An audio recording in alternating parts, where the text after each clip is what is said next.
Izidorius Pusevičius, slapyvardžiu gerai žinomas Radvila, gimė 1901 metais gruodžio 22 dieną Panevėžio rajone, Šeduvos valsčiuje.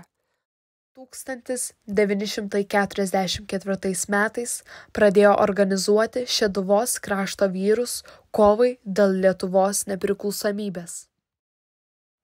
1945 metais Liepos 8 dieną Žaliosios rinktinės partizanai užėmė Panevėžio apskritį, Rozalimo miestelį ir sunaikino 27 stribus.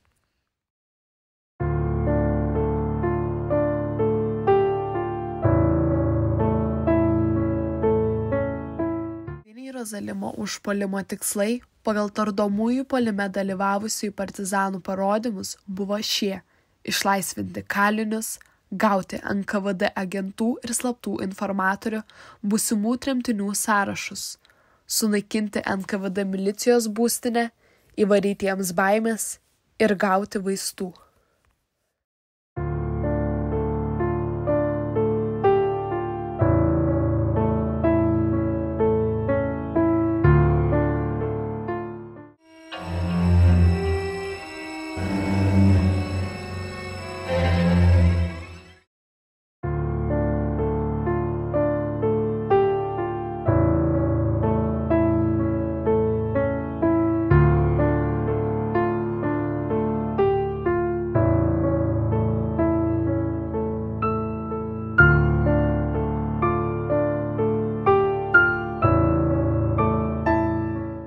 Aplink vaikščiojo stribai.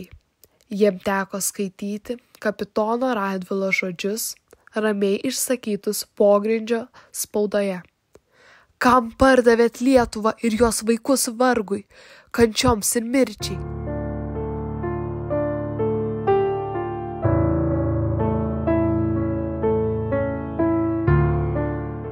Žuvusiojo palaikai niekinti Rozalimo miestelėje, aikštėje, vėliau užkasti šalia miestelio esančiame Kanapinės miškelyje.